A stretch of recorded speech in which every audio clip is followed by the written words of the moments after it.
Bem-vindos a mais um vídeo do POT, meu nome é Valentino e hoje a gente vai demonstrar a desigualdade de Holder. Mas antes, a gente vai ver uma generalização da desigualdade das médias. Isso mesmo, é uma generalização da generalização, mas é bem simples, olha só. A desigualdade das médias com índice, a gente já tinha visto que ela dependia de n números reais, positivos, A1, A2, A n, e de algum índice R. Agora a gente vai adicionar alguns pesos a essa desigualdade. Ou seja, a gente vai escolher números reais positivos, M1, M2, Mn, cuja soma é igual a 1.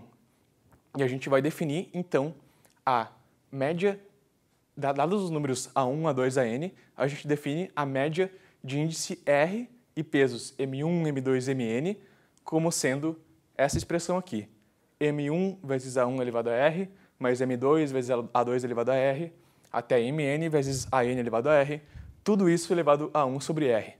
A única diferença que a gente faz aqui é que a gente troca 1 sobre n por algum m qualquer, de tal forma que a soma dos m's que a gente tem seja 1. O que eu estou querendo dizer com isso? Observe que se a gente substitui cada um desses pesos por 1 sobre n, a gente vai ter, bom, n números positivos cuja soma é igual a 1, ainda vão ser pesos, e essa média aqui de índice R e de pesos M1, M2, Mn, ela vai ser exatamente a média de índice R que a gente tinha antes. Então é quase a mesma coisa, só que é um pouquinho mais geral, porque a gente pode botar números distintos aqui na frente de cada A, não precisa ser 1 sobre n. E o que a gente tem sobre essa média com pesos é um resultado idêntico ao que a gente demonstrou sobre a média sem pesos, sobre a média com pesos 1 sobre n. Se R é maior ou igual a S, então, fixando os A's e fixando os pesos, a gente tem que a média de índice R é maior ou igual à média de índice S. E a demonstração desse fato ela é exatamente igual à demonstração que a gente fez para o caso em que a gente não tinha pesos. A gente divide a demonstração em 3 partes. A gente pega primeiro o caso em que tanto R quanto S são positivos, tem o caso em que ambos são negativos, e depois a gente vê o caso em que um deles é positivo e outro é negativo, e a gente faz exatamente o mesmo processo que a gente fez. Naquela aula a gente fez apenas para o caso em que os dois são positivos, mas é exatamente o mesmo processo nos 3 casos. E a única diferença é que quando a gente vai aplicar Jensen, ao invés de pegar todos os pesos como sendo 1 sobre n, a gente pega os pesos que a gente tem aqui.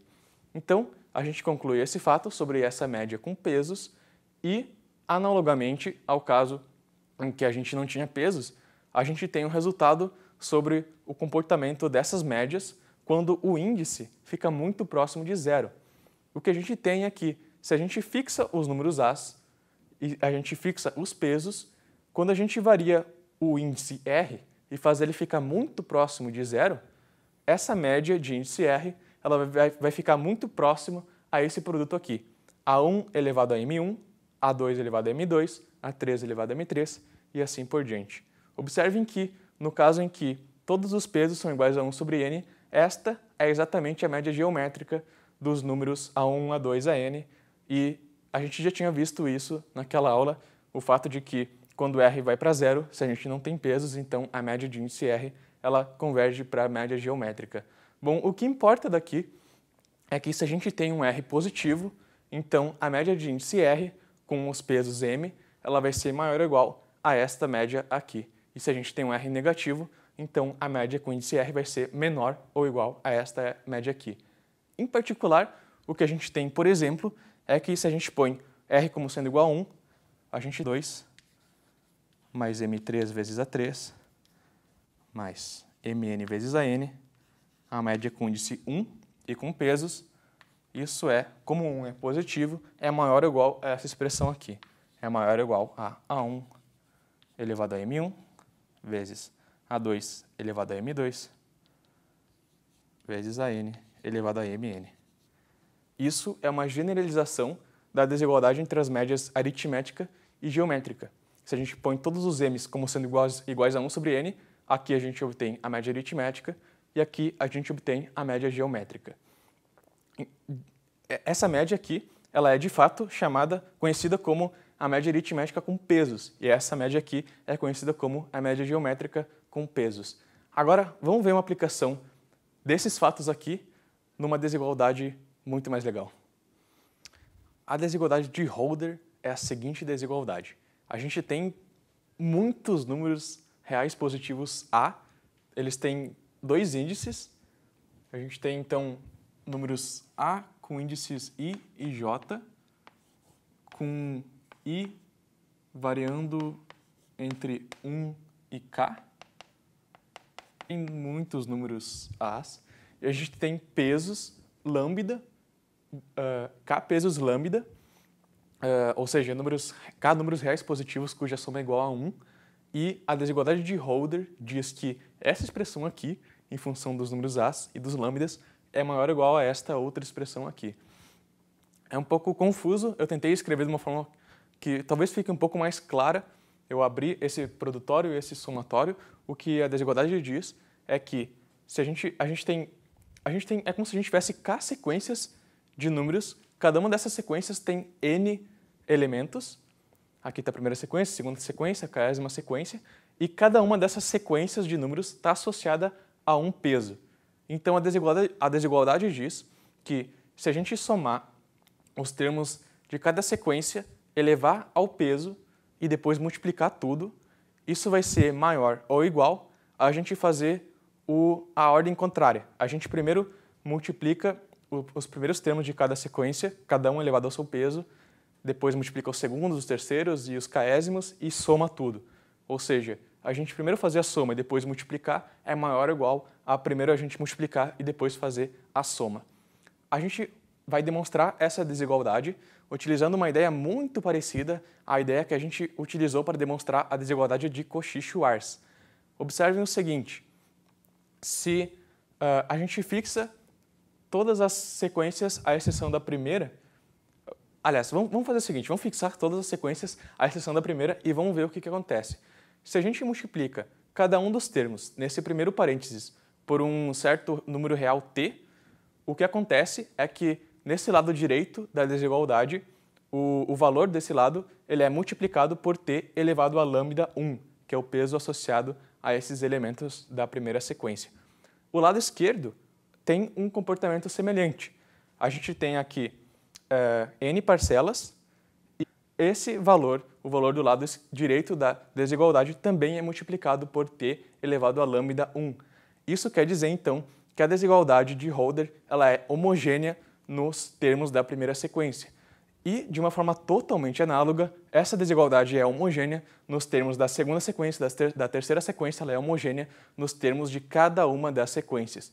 Por causa disso, a gente pode fazer uma suposição para cada uma das sequências. O que a gente vai supor, então, é que a soma dos termos de cada uma das sequências é igual a 1. Vamos ver como é que fica isso. O que a gente faz, então, é supor que a soma dos elementos de cada uma das sequências é igual a 1. A gente supõe, então, que A11 mais A12, A mais A1N é igual a 1. A gente supõe que A21 mais A22 mais A2N é igual a 1 e assim sucessivamente. N1 mais N2 mais K1 mais K2 mais Kn igual a 1.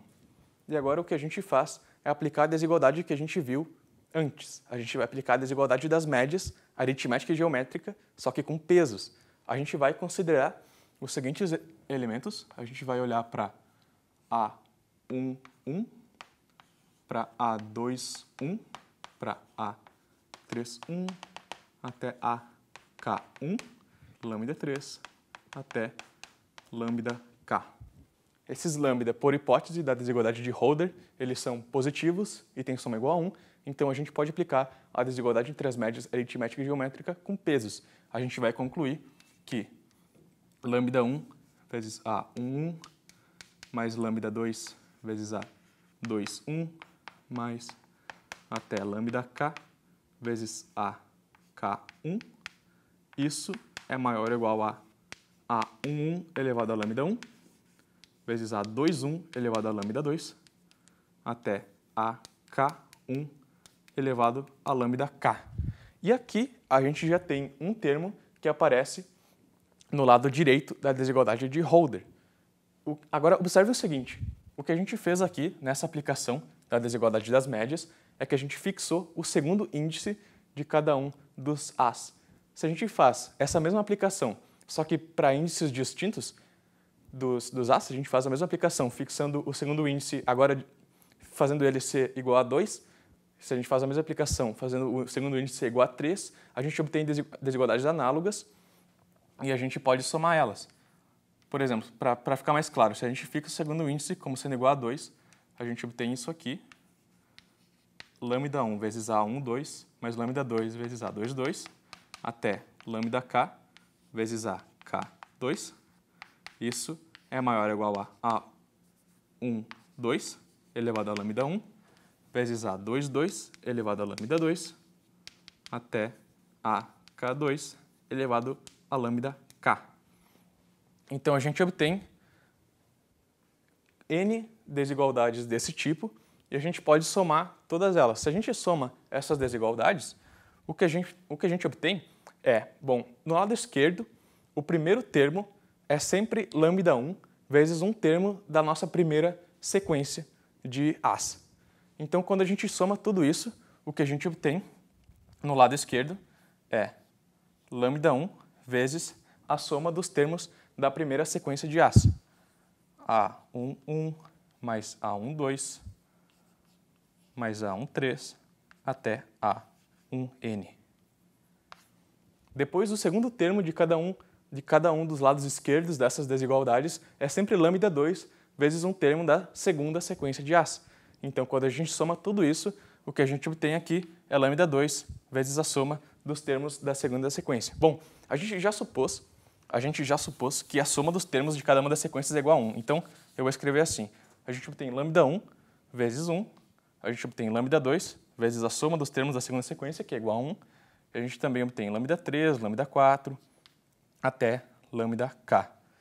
Então, somando essas desigualdades, a gente conclui que essa soma ela é maior ou igual a essa soma que a gente tem aqui. A1 elevado a lambda 1. A21 elevado a lambda 2, vezes a K1 elevado a lambda K, somando até o índice N. A1N elevado a lambda 1, vezes A2N elevado a lambda 2, até... Agora, essa soma que a gente tem no lado direito, ela é exatamente a soma que a gente tem no lado direito da desigualdade de Holder. E a gente está concluindo aqui, então, que essa soma